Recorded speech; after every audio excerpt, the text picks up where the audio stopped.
What is going on, everyone? I'm Jay Bryan. I'm Derek Washington. This is the Attention Span Podcast. Man, so first of all, just want to check in. Welcome to the episode. So, Jared, what's been going on, man? Talk to me. We talked a little bit before we started recording, but what else has been happening with you? Just been working on myself, man. Watching Bryce, taking care of him, and Bryce graduated from preschool. That's my second. That's my youngest. I'm sorry, that's my youngest. And my second to youngest, Roman, he graduated from first grade. So I'm very excited, Nice. man. And I'm just, I'm happy, man. Congratulations. Shout out my nephews, Bryce and Roman, for real. Hopefully they get a chance to see their cousin tomorrow Yeah, at we'll see. my mama house. Bryce has been specifically requested by my daughter, who's 4. She was like, I want to see Bryce. I'm like, I can't. Like, I don't know. I said, I'll tell his dad, but Yeah, I think um, but no. Cool, man. Well, you all. So I know we've been gone a couple of weeks. This is the second week. We didn't do anything last week. Some things happened, mainly on me. I literally completely forgot about the podcast, and that was my bad. Um, Bounced back from it, and we're here. So y'all, I have been at home this week, and this kind of goes into our next segment as well, like what's on your mind. So I am at home, and I've been at home alone since Sunday. I had some guys come in town from Memphis, some of my friends. We spent the weekend together, and then they left. So I've been home alone since Sunday. My family will be back this weekend. Man, it's crazy when you get into a routine. And here's what's on my mind. It's crazy when you get into a routine in your life and you don't realize how dependent you are on that routine. So I'm used to, let's say, getting up 5 o'clock, maybe 5:30 on the weekends, doing my morning routine, my reboot stuff for my recovery. Um, doing some business things, knocking those out. Then my daughter gets up and she's like, "Hey, man," she's like, "Hey, Dad, I want to do such and such. Can you do this?" And we're getting up doing something for her. We usually getting interrupted. Um, then we get up, I go in there and talk to my wife, Brianna, and we just talking a little bit. Then my son wakes up, and then we take care of him. And then we get the day started. I'm used to that kind of stuff, and I didn't realize how used I was to it. And then at school days, even more busy. We just boom, boom, boom, you know, get up, get going, get things happen. I didn't realize how dependent I was on that till it was gone. And um, I'm not saying it's good or bad. I know for me, it's a negative thing because that they're not here. But all I'm saying is take a look at your routine and how you do what you do on the day to day. And if it's giving you positive results, if it's a even if it's a slow growth, a slow progression, it is. I want you to stick to it and take what you can out of it because it's important that you're in that routine at your time at that time of your life. So that ever happened to you, Jared? You had like a routine going, just not even thinking about it, but something you did every day, and then it was gone, and then you're like, oh, wait a second. Even if it was temporarily, you're like, or permanent. You're like, wait a second. Like, Yeah, dang. yeah, absolutely. I mean, I've had times in my life where I was so dependent on a routine that I kind of didn't even think for myself because I'm like, well, this is what I know. What I mean by that is I know if I do this, I get this result. So I don't even have to think about the situation or put any kind of real work into it because the routine takes care of itself. Because once you do a routine so long, it becomes habit. And they say it takes 21 days to perform a habit. That's scientifically what was said. So it's a book called Atomic Habits by James Clear. He talks about it a lot. But I mean, you get so dependent on a routine that you stop. You know what I'm saying? You stop. Oh well, I got to do this, and that mental edge you get from doing something out of not wanting to do it, you know, that goes away. So I mean, definitely, man. I mean, life is about yin and yang. It's about balance. You know what I'm saying? It's all about chaos and order, and learning how to thrive in both, because that's what we do, man. We take on chaos, we take on order, and we lead the way. You know, as men and women who want to be great. As men, alpha men, red pill. All right, Rolo. What's his name? Rolo Tomasi or something? Right. I'm like, dude, you look the complete opposite of what I picture. It's crazy that in the red pill space, the red pill verse, like all the men that are preaching that, a lot of times, like the idea, the image that we've created of alpha males, it's like, dude, you're the farthest thing from looking like that. But obviously, this is how alpha male conducts himself, like a Kevin Samuels, like a Rolo Tomasi, like a shoot, we could say Jordan Peterson. I mean, the list goes on. People that don't look alpha, and I don't want to hijack the subject from y'all or anything, but I mean, My what do you God, I think about just Googled this dude, Rollo Tomasi. I've seen this dude stuff. I've seen his yeah, stuff on YouTube, I think, just like popping up. The Rational yeah, Male. I've checked it out. yeah, and bro, just look at the whole alpha male concept and the image that we've created as a society of what an alpha male should be. And when you really look at it, like, what do you think about that? What do you think about how we try to say this is what an alpha male is in society? But clearly, even when you look at gangsters, you look at mobsters. I mean, a lot of times mobsters do way more than gangsters. And it's like behind the scenes, you know, Cosa Nostra. And they have sayings they say, like, we're going to keep that behind the scenes. Machiavelli, that's where Tupac gets that from. You know, it's like, what is an alpha man? What is a quote unquote real man in today's society?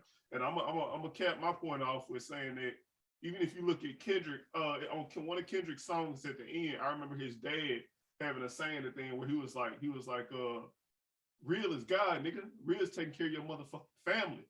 And you know, it's like you look at that statement and it's so profound because it's like, what is real? And it's like, you know, what's your definition, bro? What do you think real is? What do you think alpha, quote unquote, is? Being there and contributing to the lives of your kids. What about the people That's the around you? most. That's the most alpha thing. Like Forget them for uplifting the now. people, Forget the like people around me for now. The most yeah. alpha, quote unquote, thing I've ever seen in my life is a father walking through Walmart with his kids, or a father having a conversation with his kids. That's the most alpha, No, real end thing I've ever seen in my life. Hands down. Forget everybody. That is the realest thing I've ever seen in my life. Um, that is alpha male to me. What's a beta male are deadbeats, people who know they have children out there. And in fact, if you're listening to this, so this podcast just started. It's gonna get bigger. It's already getting views, subscribers, and we're not even trying. You know, not to flex or anything, but we're really not. We just post this, right, Jared? But absolutely. listen, if you are, and I'm gonna look in the camera when I say this, if you have kids out there and you know you do, and you're not trying to see them, or you're a deadbeat, do not ever talk to me. I don't want to hang around you. I don't want to know you. I do not want to be in this. I don't want to breathe. I have to breathe the same air because we're both on earth, but don't come near me. I don't want to talk to you at all. That's the weakest thing I've ever seen in my life. Hey, So, did you see that video floating around, bro? I don't mean to cut you off. That video they're fine. floating around about that dad, and he called the mom, and the mom had basically hit him for a whole bunch of child support. And I guess up to that point, it was like it sounded like a 7-year-old on the phone with him. Up to that point, he had been taking care of the 7-year-old, but he got so mad, frustrated over the child support on the phone call. He was like, "Don't you call me no more. I'm not taking care of you. Your mom." The phone's on speaker, and the mom is recording the whole thing. I guess out of spite, whatever. And he's like, "Don't you call me no more." He was like, "I'm not coming to take care of you or nothing. Blame your mama. Don't blame me." And as a man, I could sympathize with him in the fact that he was frustrated out of having to pay child support. It's somebody who pays child support, full transparency.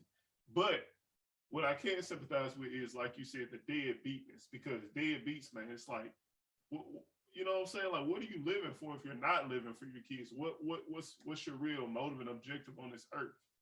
You know? Yeah.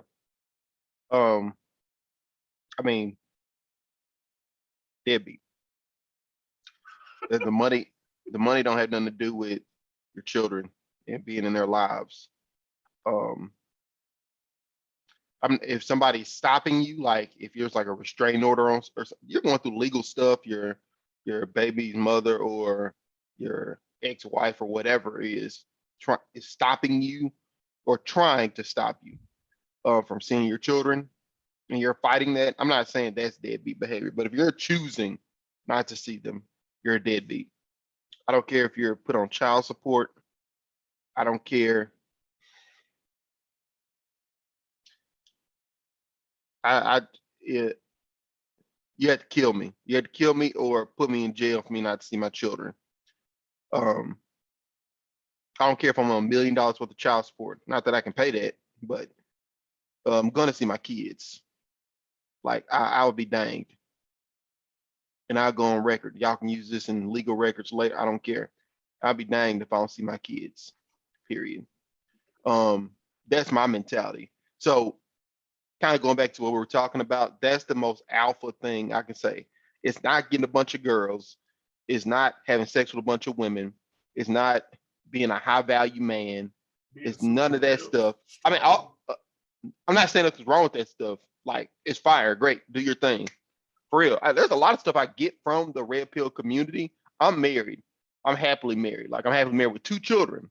So I'm not out in the dating pool like that, but I get entertainment and I get good information from the red pill community, just about what different outlooks and ways to approach things, possible tools, if you will, to use. Not that I would use every single thing, because some of the stuff to me is a little over the top, but this isn't the podcast to talk about that right now. Um, but please, please, all that stuff is fine. I'm not saying it's wrong. Red pill, blue pill, whatever. I know there's even black pill. There's all kinds of things like that. I'm not saying you're wrong. All I'm saying is the most real thing I've ever seen is what I told you all. So, um, Where do you think that came from? That picture of alpha males, that image in American society specifically, of like I, this whole brute masculine, like that's alpha. so I'll talk about this, then we'll go into like the main part of the podcast Okay. for today at least. But this is definitely going in the title. We talked about this because people, I this is a should big know. thing. This is a big thing right now. That's why I Relationships, enjoy these conversations. relationship is the big thing. But we could probably do a whole pod on it next week, for real. Um, but I think that it comes from taking what men originally used to do, which is hunt, gather, spread their seed, produce, and transposing it to the modern world. Now today, like maybe back then we hunted whatever we used to hunt. Maybe we gathered whatever. Maybe we produced whatever, created fire, created buildings, whatever. Now, we hunt for opportunities. We hunt for careers, promotions, things like that. We gather women, we gather a network of other men around us, we gather communities, we produce children.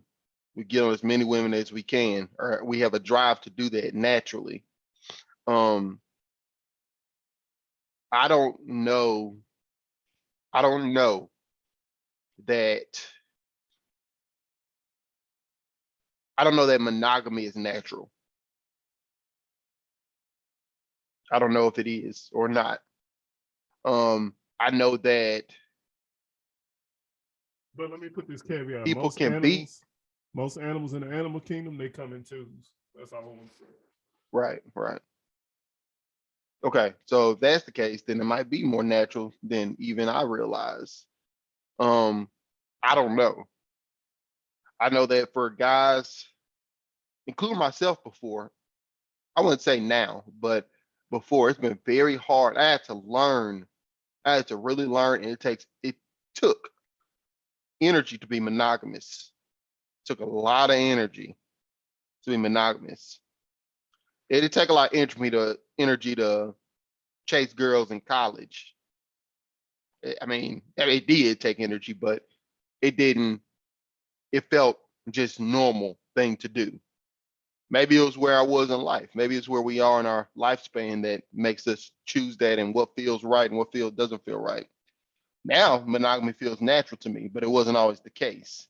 Um, or maybe I'm programmed now. Maybe I'm programmed because I've been monogamous for so long. I don't know. These are questions. These are things that I'm sure there's books out there on and things like that, scientific research. I don't know. Now, I'm not gonna let any of that affect my relationship with my wife and my kids. I'll be danged. I'm about to be monogamous as a mug up in this thing. I'm telling you, but I don't know. That'd be a whole nother. That'd probably be like 2 podcasts we hit on that. Oh We yeah. talk about that, but yeah, man, I think it came from just us being from men in caveman times because that's what the male used to do. Um, and now that's what the male is expected to do. So, but we could talk more about it for sure. Those are good Yeah, we will. conversations. We will. Um, but the actually the main topic of the podcast today, you all, was actually looking. Kendrick Lamar dropped the album. He dropped the album. Mr. Morales and the Big Steppers, right? So the album was one big therapy session, basically, or a bunch of therapy sessions, with the first half being um, the big steppers, aka tap dancing around the points, aka therapy, realizing your problems, and then the second half, Mr. Morales, where he came to terms with things and starting to accept what what's going on and what happened in his past. Um, I the album is amazing. I definitely resonate more with the big steppers part because I know that I still have issues I work through to work through. I've also worked through a lot of issues as well in therapy. So I can relate more so to that part, but the whole album I was really messing with.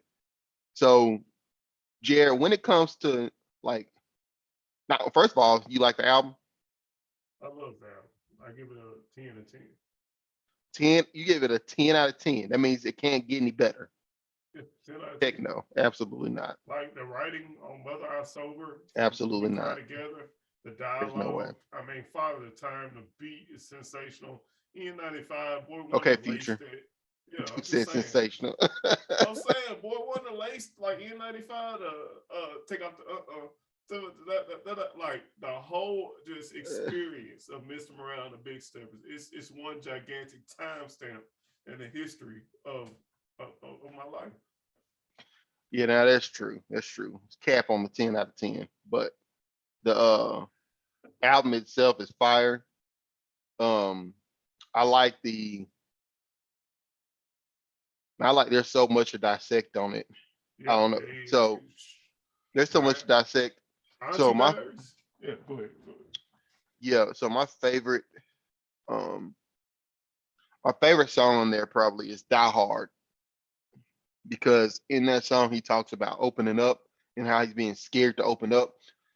Um, because he's like, it's like something like I'm about to open up and you wait, I'm scared. He's talking. I can forget the lyrics, but he's talking about opening up and he's scared to do so. He's not trying to save face this time. Um, do you are you willing to accept him if he opens up? Um, and that resonates with me probably the most out of the whole album. Just that little batch of lines. Um, so much so that I told my wife that it had me just thinking about my childhood and my life, which I'm sure it occurs for a lot of people. Because that's influence. That's how an artist like that influences you to just think for a second, like, whoa. And trust me, as men, it is, well, I'll speak for myself, not for men. For me, um, I purposely don't follow a lot of uh other people, like in what they do and what they say on purpose. But Kendrick with this album and what he's talking about, I vibe with it. It's something I can follow, listen to, pull some stuff from and apply it to my life. So it was amazing. Had me re-examining my life. You know, I went back to my childhood. This is what me myself. Kind of thought about some of my feelings. I even re-tapped into my inner child and started writing poetry again. I used to when I was a kid, and ended up getting a poem. So, quick story. So we used to journal every day at the beginning of class when I was in third or fourth grade. One day in fourth grade, I was doing a journal and we had turned it in, right? I was doing a journal and I decided to write a poem. Um, and I wrote the poem, not thinking much of it. It was called Out My Window. And it was basically like, it was like, out my window, there's a sky so blue and beautiful. Um, in that sky, there's a sun so bright and, I mean, I forgot what it was. It basically goes all the way up to the Milky Way galaxy. Then it comes all the way down back to out my window.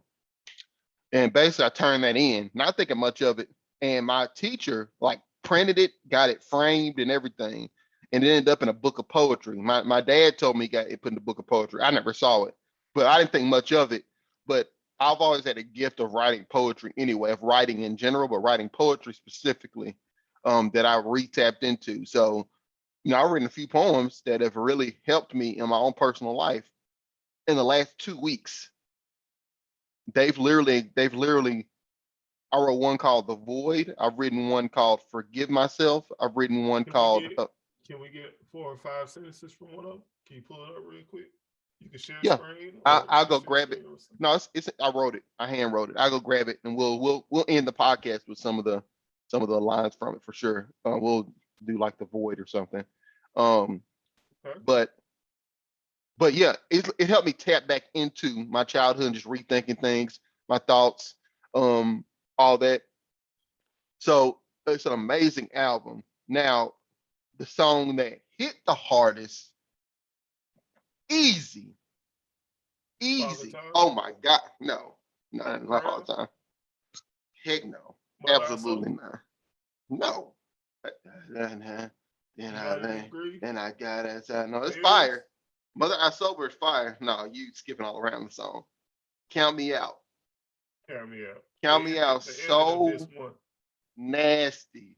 It's no, it's the It's the beginning last of track this on this too. one. No, it's the beginning of this too. Oh, okay, okay. You're right. You're right. It's the beginning of this too. And bro, the way the songs start, and then he I got love when the you count me out. I love no, it. even before that, it's like the Oh yeah, yeah, and yeah. then he got the Eckhart Tolle dude saying the Mr. Duckworth like sound biting there. I'm like, this is the nastiest Disgusting, thing I heard in a bro. long time. His engineer better be making $1 billion. Hopefully it's mixed by Ali. That's who he was using for a while, but I don't know. Anyway, it's so But fire, man. But on that song, what was so interesting? What hit you about bruh, it? he had this line in there that I'm gonna go back and listen to it. it hit me so hard. It was like, I mean, shoot. You can Here, share screen, pull it up on Genius, Rap Genius. I'm about to. I need to hold on. Open up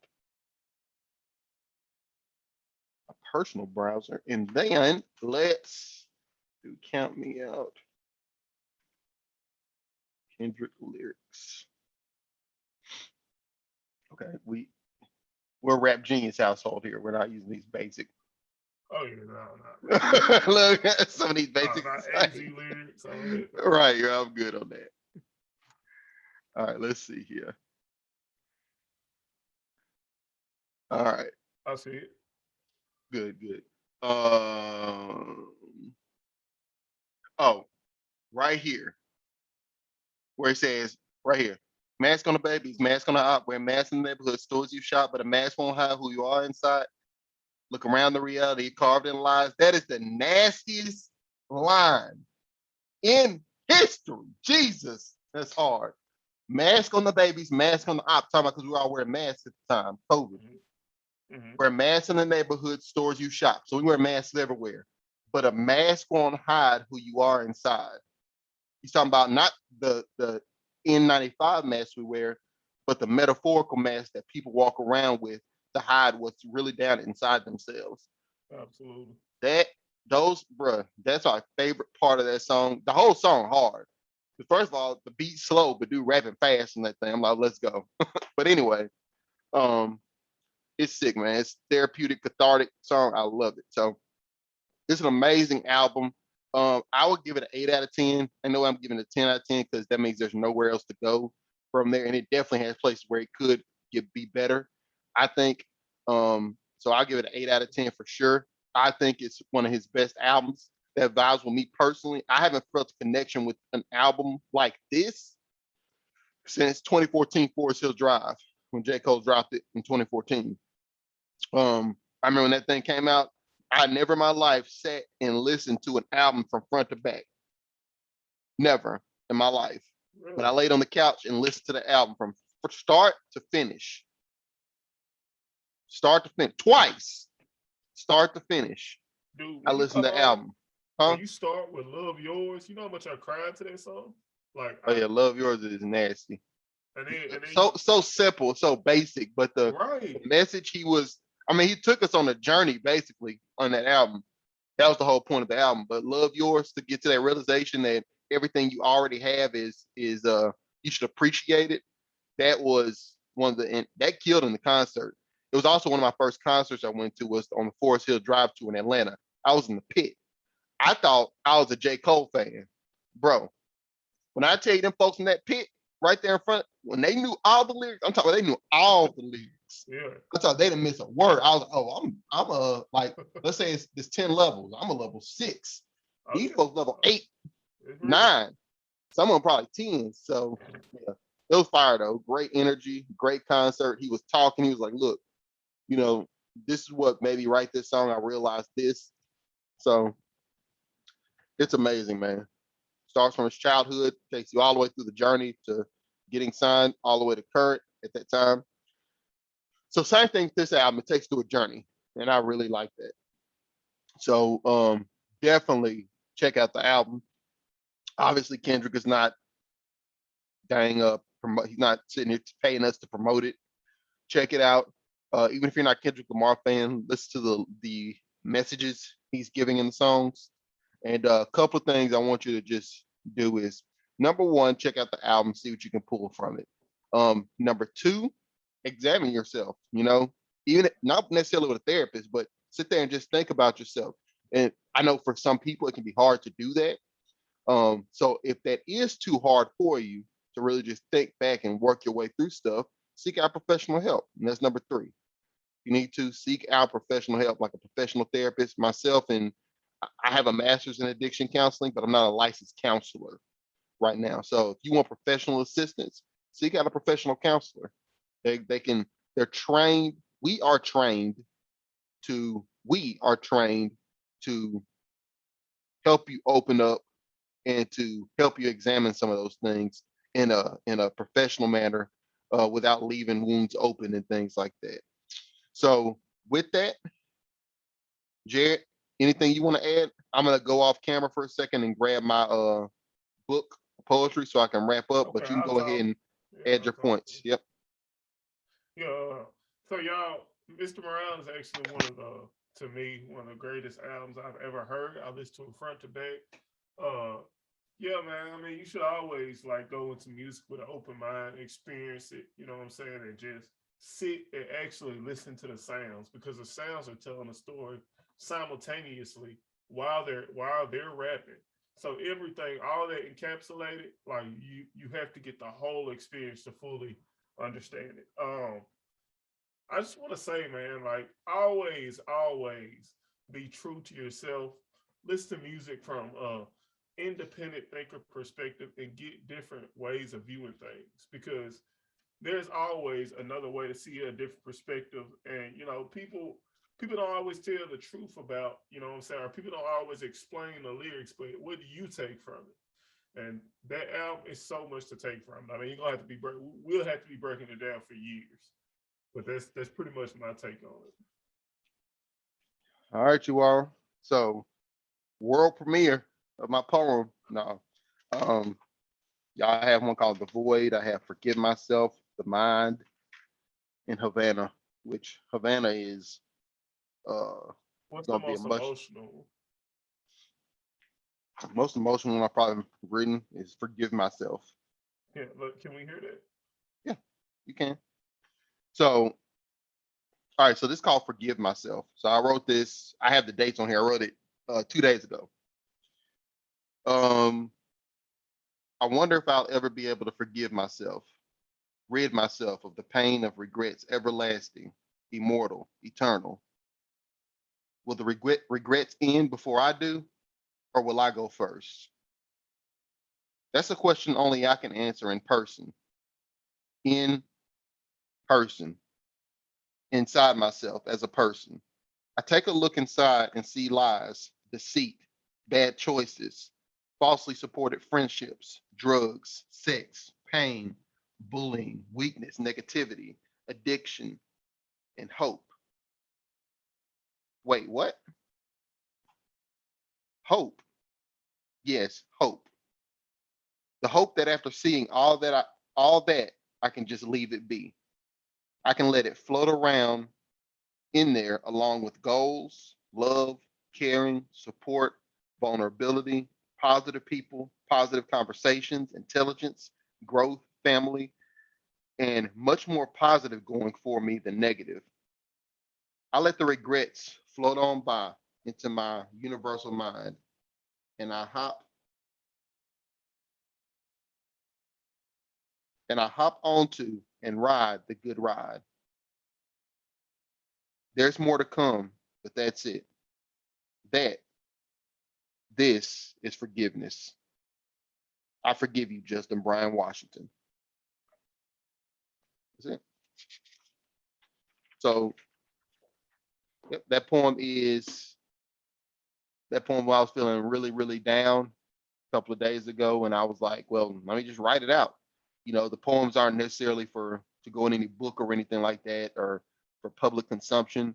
So I mean, I don't mind reading them, but it's not like for Brianna or really anybody else. Just for me, just something reconnecting with myself and what I'm feeling at the time. Positive is definitely I found it to be a positive way to get things out.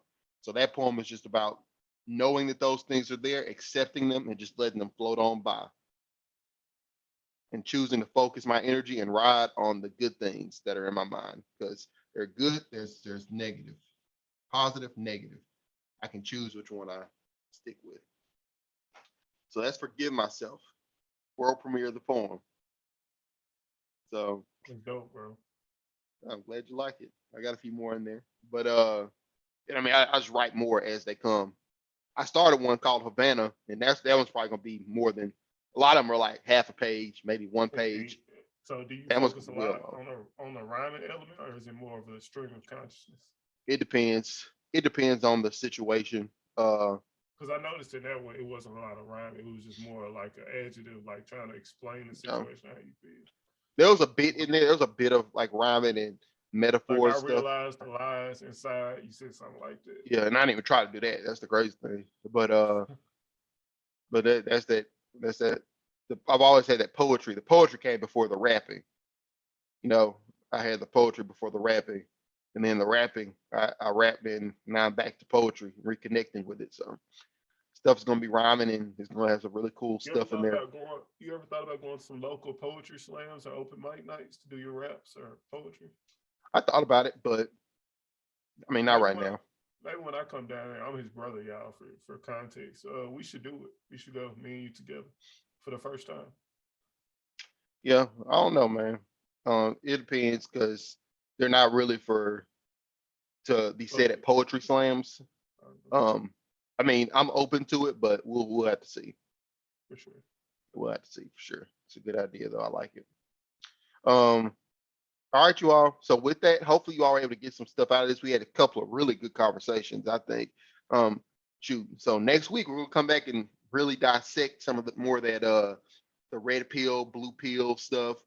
We'll talk a little bit more about that. And from there, we will hopefully you'll see what has our attention and how we can grow from this experience together. So with that, I'm Jay Bryan. I'm Oh, Jared Watson. wait, can't end yet. Updates, announcements. Jared, I what's got going none on? this week. I got none. I got none. Okay, just shout out your business then. Magnolia Lawn Every week. Solutions. We don't miss that.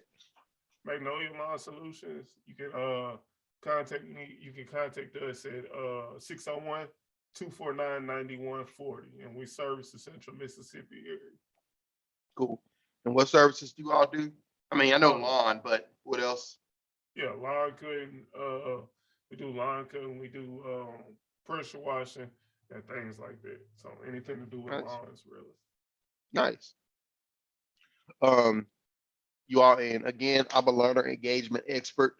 Um, I'm Jay Bryan, of course. You all know my name. If you and your team needs help with engaging your learners or your employees that are there in your meetings at your place of employment, reach out. I'd be glad to come in and work with them. Um, tell me you're a podcast. Hey, if you reach out to me and tell me that you were sent by a podcast listener or you are a podcast listener, I will gladly give you a discount just off that. I'm saying it now. It's on record. You'll get a discount. You reach out and say, "Hey, I heard you on the podcast, so you can come in and help my team or help me with learner engagement." Discount. I'll give you a discount. So reach out at info@jbryanspeaks.com. Again, that's info@jbryanspeaks.com. info at JAYB as in Bravo, RIANSPEAKS.com. You can email me there. I'll be glad to see how we can meet your needs. And with that, seriously this time, I'm Jay Bryan. I'm Jared Washington. This has been the Attention Span Podcast. Y'all have a great one. Peace.